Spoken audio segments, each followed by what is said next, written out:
Sonhos que foram deixados para trás. Pessoas que tinham uma vida inteira pela frente, mas que perderam tudo em troca de uma aventura alucinante. O caminho que parecia ser bom tornou-se destruição, até que elas encontraram um verdadeiro sentido para viver. No programa de hoje você vai conhecer histórias de pessoas que perderam tudo, mas foram resgatadas e trazidas de volta à vida. Eu tinha todos os mesmos sintomas, por exemplo, de quem usa o crack. Eu tinha neuroses, eu tinha depressão, eu tinha vontade de entrar para debaixo da cama, do sofá, fechar as portas, apagar as luzes, mas tudo consequência do álcool. Já chegou a época de eu estar sozinho, chegou um dia eu estava sozinho, eu e um colega meu fazendo uso de crack, e quando eu olhei e falei assim, ó, tem alguém chegando. Quando ele abriu não tinha ninguém. Tá entendendo? Então você enxerga coisas na janela, você enxerga gente debaixo da porta, você enxerga passos, você ouve passos, você vê vultos, sabe? É uma coisa tremenda. O crack veio na minha vida para destruir tudo aquilo que um dia eu tinha sonhado. Há pouco tempo atrás eu pensava que eu ia morrer usando drogas porque eu não tinha mais forças para poder usar.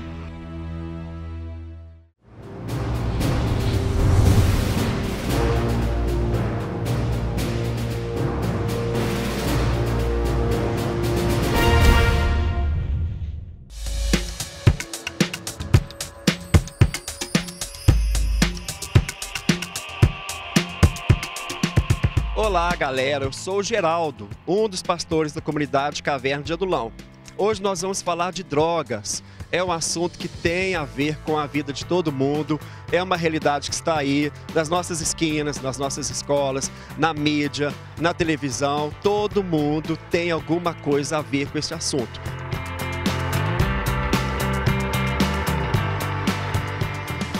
As civilizações antigas, as culturas, as mais diferentes, elas tiveram algum tipo de relação com a questão da droga. Nós tivemos grupos que se relacionaram com a droga de maneira religiosa, pessoas que se utilizaram das drogas por questão política, por questão econômica, comportamental. Nós sabemos a literatura grega, a literatura bíblica fala. Mais recentemente, a gente vê um modismo entre a juventude, a cultura jovem a partir dos anos 40, 50. Quem nunca ouviu falar na máxima sexo, drogas e rock and roll? É uma questão que está aí. E nós estamos aqui para conversar sobre esse assunto. Nós queremos mostrar aqui que existe esperança. Muitas pessoas foram ao fundo do poço, conseguiram reagir e existe possibilidade, né? Existem pessoas que estão ajudando, projetos, ministérios, existem mãos estendidas para ajudar. A gente vai estar aqui compartilhando sobre tudo isso e nós convidamos você para estar conosco, nos assistindo, participando, mandando a sua sugestão, mandando a sua opinião, mandando a sua crítica. Droga é qualquer substância que age sobre o corpo. Quando a gente fala em droga hoje em dia, a gente está querendo falar especificamente sobre essas substâncias que provocam algum tipo de dependência física ou psicológica e que agem no sistema nervoso central, fazendo basicamente três coisas. Ou estimulando, deixando a pessoa mais animada, como a família da cocaína, do crack, da pasta básica, dos remédios para emagrecer, ou então desanimando, desestimulando, acalmando, que a família então... Tanto a bebida alcoólica é depressora do sistema nervoso central, como os calmantes, Rivotril, Lexotan, essa família dos remédios para dormir, né?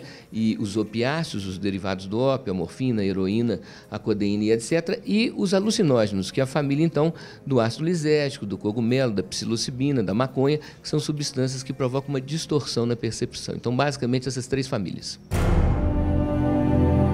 E entre tantas drogas, o álcool, que é permitido por lei, é o mais consumido em todo o mundo, causando sérios danos à saúde e destruindo a relação entre as pessoas.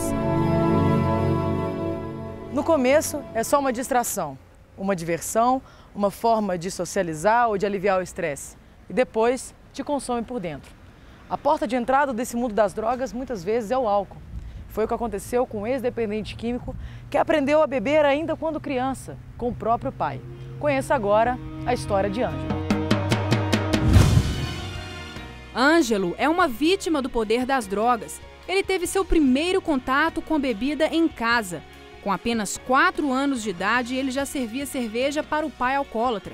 Não demorou muito e ainda criança, Ângelo começou a beber como um adulto. Meu pai, também um dependente alcoólico, enchia a geladeira de cerveja e para ele era comum eu ir na geladeira buscar, pegar uma latinha de cerveja. Muitas das vezes eu não dava conta de abrir a lata de cerveja ou levar para ele ou para minha mãe, pedir para eles arrancarem o lata, que eu bebia aquilo o dia inteiro, ia brincar e a minha bebida já era naquela época a cerveja. Aos 7 anos minha avó cortou aquele embalo, eu fiquei alguns anos sem fazer nenhum uso de bebida alcoólica, nunca tinha experimentado nenhuma outra droga, mas aí vem a adolescência e começa a ter os colegas, você começa a sair, e a bebida, o que ela te faz? Ela te baixa o nível de consciência. Então, muitas das vezes que você já tinha vontade, muitas das vezes de fazer, né? Mas por um motivo ou por outro não fazia, naquele momento você se sente à vontade. Este homem, de 42 anos, pagou o preço pelo envolvimento com a bebida. A vida virou de cabeça para baixo, um rolo compressor destruindo tudo o que encontrava pela frente desde muito cedo. E assim ele veio destruindo, detonando a minha vida durante muitos e muitos anos. Tentei muito novo paralisar com o alcoolismo, buscando terapias, mas esse é um processo. Hoje, os jovens, as crianças estão bem precoces, então tudo está começando mais cedo, né? O que preocupa e lembra, como diz outro quanto a gente tem que estar atento a essa questão, é que a única faixa etária, a única idade que não teve aumento de expectativa de vida, de tempo de vida, foi a faixa dos 15 aos 25 anos de idade, né? O que isso quer dizer? Que os jovens estão, tanto pela questão da droga, quanto pela questão dos acidentes automobilísticos, da questão das gangues, dessas questões que a gente chama, então, adolescentes, né? Eles estão mais vulneráveis. O que estava acontecendo na sua vida que te levou a querer parar de beber, assim? Olha, eu já acordava de manhã com vontade de beber, né? Eu bebia durante o dia inteiro, a noite inteira, e muitas das vezes sem dar um determinado tempo para aquilo ali. E às vezes quando dava a hora de eu ir para minha casa, eu falava, puxa vida, eu não posso chegar do jeito que eu cheguei ontem novamente, eu tenho que parar. Ia para casa e no outro dia, às vezes na hora de escovar os dentes diante do espelho, eu continuava dizendo, não dá mais, eu tenho que parar, eu não vou beber, mas era conta de eu entrar dentro do carro. E enquanto eu não encontrasse o primeiro boteco e tomasse uma, eu não era capaz de fazer nada. A gente está aqui com o pastor Wellington, que acompanhou de perto esse tratamento do Ângelo. Né, pastor? Que dificuldade largar até o álcool mesmo, né? Na verdade, o álcool, ele permeia todas as nossas relações, né? A pessoa está feliz, bebe, está triste, bebe. E depois que a pessoa, mesmo que seja um usuário esporádico, só bebedor de final de semana, acha que não tem nada a ver, mas com o passar do tempo ele se torna um dependente, ou seja, 20% dessas pessoas se tornam dependentes e aí vai para o fundo do poço, como o Ângelo, buscando uma alternativa para sair. Aí sim você precisa de ter uma ajuda especializada para conseguir. E é até perigoso, né? Porque começa devagar, né? Verdade. Socialmente, né? Verdade. Foram várias internações e as voltas para casa eram quase sempre sofridas. Numa delas, a morte surgiu frente a frente. Eu já não tinha seios maiores, achava que tudo que eu tinha que fazer estava mais ou menos... já tinha feito, né? Falei, para mim chega, tá bom. Desencartelei, fui abrindo aquelas caixas, uma série de remédios que eu tinha ali. Fui abrindo aquelas cartelas, fui botando aquele remédio na mão, né? Enchi umas 3 mãos e mandei para dentro e fui bebendo. E bebendo com a cachaça. Mas aí veio o milagre. Em poucos minutos eu já apaguei ali. E acordei com uma explosão, né? Uma explosão, um clarão muito grande, uma explosão forte, um barulho. Eu pulei da cama, falei, e parei quieto, pensando em cima do colchão, o que é que poderia estar acontecendo. E eu parei e pensei assim, puxa vida, será que eu já morri? Será que eu estou morto? Será que eu vou ficar aqui nesse sufoco, sem ar, sem conseguir respirar? Quanto tempo? Né? E lembrei de Jesus. Esse foi, inclusive, um dos motivos pelos quais eu aceitei vir dar esse testemunho, né? Porque naquela hora que eu lembrei de Jesus, me veio à mente, falei, puxa vida, dizem que Jesus, né, e seus anjos, né, trabalham até nas regiões mais umbralinas existentes, né? Se é que o Senhor existe, está na hora de provar, né? Porque agora é só o Senhor e mais ninguém. Não demorou 30 segundos, 10 segundos, naquele mesmo momento, eu comecei a respirar de novo. Ângelo está há 4 meses em tratamento. O sonho é reconquistar a própria vida, o respeito por ele mesmo, sonhos deixados para trás. E hoje eu percebo, né, que naquele momento eu queria uma situação diferente, mas Jesus na minha vida queria que eu tivesse uma vida e uma vida em abundância. E assim eu tenho vivido, como muitos daqueles que têm buscado a Jesus, têm buscado um tratamento, e Ele é a vida e a esperança para todos nós. Quem acha que droga é só crack, cocaína, maconha e LSD e não percebe o quão é perigoso o uso de álcool também. Você está falando desde a infância, a influência dos pais, de amigos. Deixa um recado para esse pessoal aí que fica brincando de bebê e não sabe o quão perigoso isso pode ser na vida, né?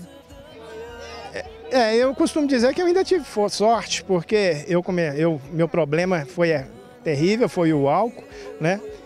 Mas ele não serviu de porta de entrada para outras drogas, como serviu para muitos desses que estão em situações piores do que eu estive, né? E um deserto puxa o outro. O melhor é você aprender a viver, se dar a oportunidade de curtir a vida realmente de cabeça limpa, né? Eu acho que esse aqui é o caminho. Tá, Joia, obrigada, Ângelo. Então você viu aí, ser careta é beber, ter que beber, fumar e se drogar para se divertir. A gente pode se divertir muito mais não usando nada disso, ainda economiza dinheiro. Fala aí, Ana. Com certeza. Então é isso aí, obrigada, viu, Ângelo?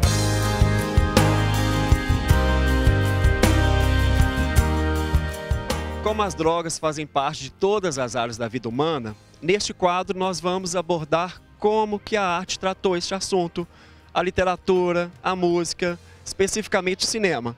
A geração jovem dos anos 80 assistiu ao filme Eu, Cristiane F., 13 anos, drogada e prostituída. Mais recentemente tivemos o clássico Cidade de Deus, que está em todas as listas internacionais de cinema entre um dos melhores filmes de todos os tempos. E o que dizer de Tropa de Elite? Bateu como recorde de maior bilheteria do cinema brasileiro, superando a marca que há 25 anos estava com Dona Flor e seus 2 maridos. Mas cinema e droga não é tão novo quanto a gente possa pensar. Desde a década de 30 que essa abordagem já está nas telinhas do mundo inteiro, né? Nós temos títulos como Narcóticos, Diga a Seus Filhos e Marihuana, a droga assassina. O cinema norte-americano evidentemente explorou bastante a questão das drogas. Até os anos 60 os filmes eram bastante didáticos. Eles mostravam indivíduos desajustados, delinquentes e com todo o ciclo característicos. Violência, suicídio, abuso, estupro. Só depois da década de 60, com a psicodelia hippie, é que o cinema fez uma abordagem mais sutil, mais psicológica, mais sociológica. E tivemos as nossas produções cristãs. O Ministério Congregacional dos Estados Unidos, em 67, por exemplo, fez o filme Way Out, um clássico feito para evangelização, com mensagem cristã forte. E o filme A Cruz e o Punhal, de David Wilkerson, o homônimo do livro que ele escreveu sobre o trabalho dele com a juventude delinquente da periferia de Nova York. O assunto, como vocês viram, é bastante vasto e nós vamos continuar aqui nos nossos programas abordando como que a arte, o cinema, a literatura e a música abordam e lidam com a questão da droga. E no próximo bloco você vai conferir como a droga destruiu os planos de um jovem que sonhou ser jogador de futebol.